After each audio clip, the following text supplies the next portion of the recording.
Hey, Peter Wood here, and today we're going to talk about bottles. But before we get to that, real quick shout out and thank you to my producers of The Impossible and Higher, awesome folks like Josh Knotts, Jobeth R. Bowers, and Mark Wolfire. Thank you all so much.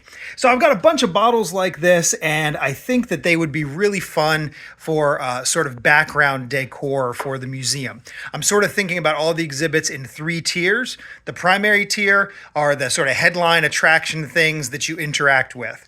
And then the secondary tier are maybe some interesting things that either light up or move that are just sort of there as decoration, but maybe aren't as interactive or a headline attraction. But then I also need a lot of third tier stuff, which is just random interesting things. And one of the things that I've always loved is just the idea of having books and candles and random bottles all around. It sort of has that very like wizard, mad scientist kind of vibe to it, which I totally dig and I think would add to the ambiance. So I've got all these empty bottles, and every year for Halloween, I've got these bottles and even more that I will just fill up with colored with water and then add food coloring, and that's fine for a temporary thing. But for the museum, I am worried about them spilling or them getting moldy. And then I also have a bunch of interesting powders that I would love to try adding, especially metallic type powders that in water it would eventually settle. But what I want to test out for right now is to pick a few bottles, and I'm going to try filling them with resin. Now it's a little bit more expensive, certainly more expensive than water. But it's not crazy expensive, and what I'm hoping for is that if I fill them with resin and I'm happy with how it looks, it's done. I never have to worry about it spilling or leaking or going bad or anything like that.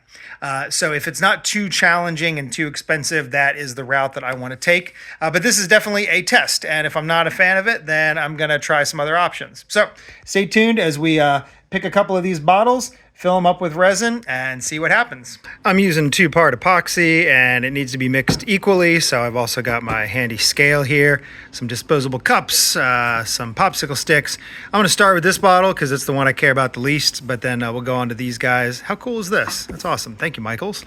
And then I've got some food coloring as well as mica powder, which is going to give it some sparkle. So let's see how this goes.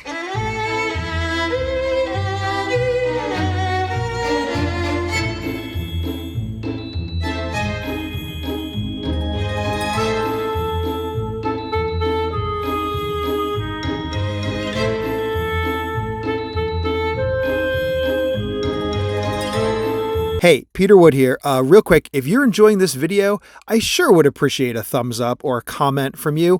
It costs you nothing and it's a huge help. This video is part of my Museum of the Impossible project, and there's a bunch more that I would love to share with you. If touring a Museum of the Impossible sounds like the kind of thing you'd enjoy, head on over to museumoftheimpossible.com. Okay, back to the video.